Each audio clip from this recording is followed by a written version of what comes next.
Why did anyone believe in the resurrection of Jesus? Now that the meaning of Jesus' resurrection is clear, it's not clear that he did resurrect. The next obvious question is, why would anyone believe such a thing? That is a good question. Even if you personally don't believe Jesus was raised from the dead, you still have to be able to explain historically how it is that the first disciples and thousands of Jews after them, as well as countless Gentiles, came to believe in his resurrection. That's easy. Humans are dumb. They spread stories. Those two facts together explain 99.9% of what humans believe around the world. Christianity is not special. People around the world believe really stupid things, and then they tell their kids, and then they believe, and then they tell their kids. It's not hard to explain.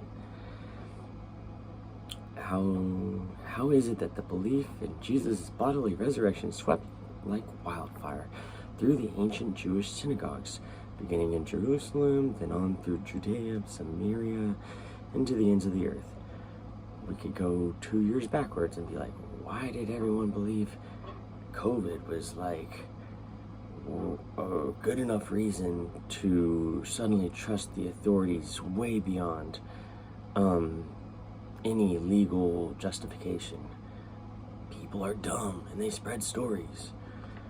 Before we work through the answers, I have to insist on one prior point. Belief in the resurrection of Jesus did not spread because ancient people, Jewish or pagan, were any more gullible or credulous about miracles than are modern day people. He gives a little thing, because, where's the evidence for that statement? I don't necessarily believe people today are less gullible. I think that's what I just said, like 2 years ago, the whole COVID thing proved it. But let's see if he has an actual piece of evidence. So on chapter 12, point number 16.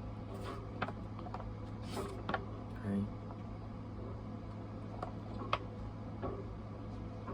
So by the way, this is what thinking and giving an author looks like. You have to actually take a lot of time.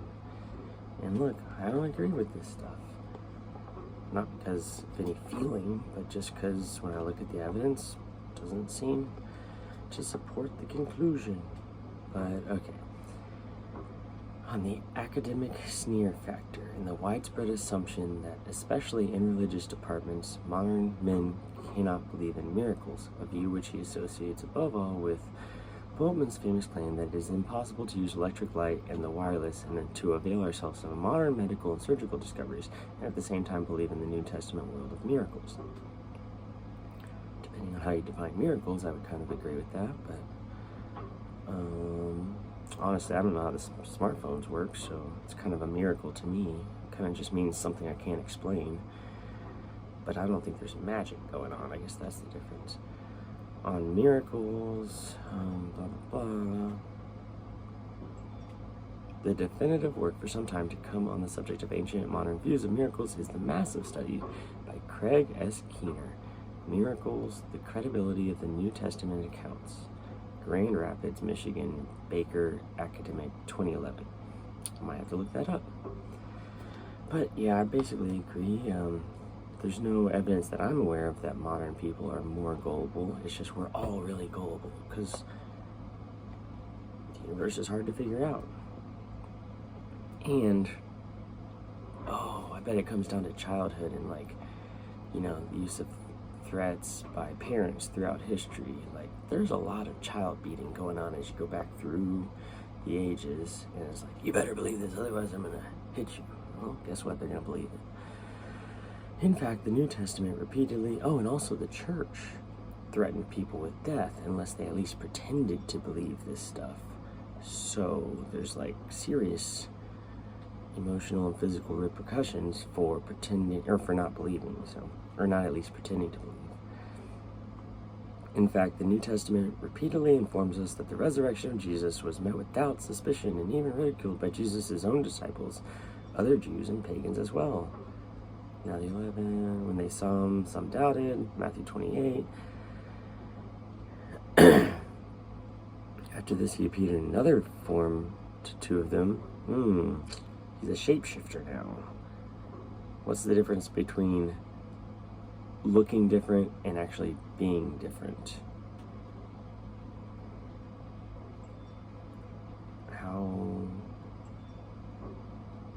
Okay, Mark 16. They didn't believe him. Blah, blah. These words seemed to them an idle tale, and they did not believe. Luke. Thomas says, I will not believe unless I touch it. John. So Paul. Blah, blah. Okay, we get it.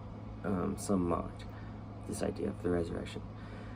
These passages demolish any argument that the first Christians, whether Jew or Gentile, believed in the resurrection of Jesus because they were particularly gullible. Yeah, that's not the argument. Once again, ancient people knew full well that ordinarily dead people stayed dead. So, if the fact of the resurrection was such a hard pill for so many to swallow, why did the first disciples come to believe it? The Gospels describe 3 major reasons they believed. First, disciples came to believe because of the empty tomb, because that's so hard. That's Bart Ehrman, he loves him, huh?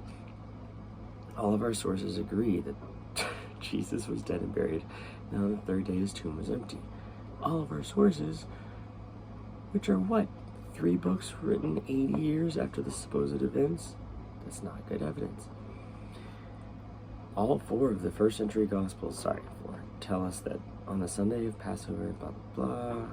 Okay, nobody doubts that 3 things claim that. That's not the claim here.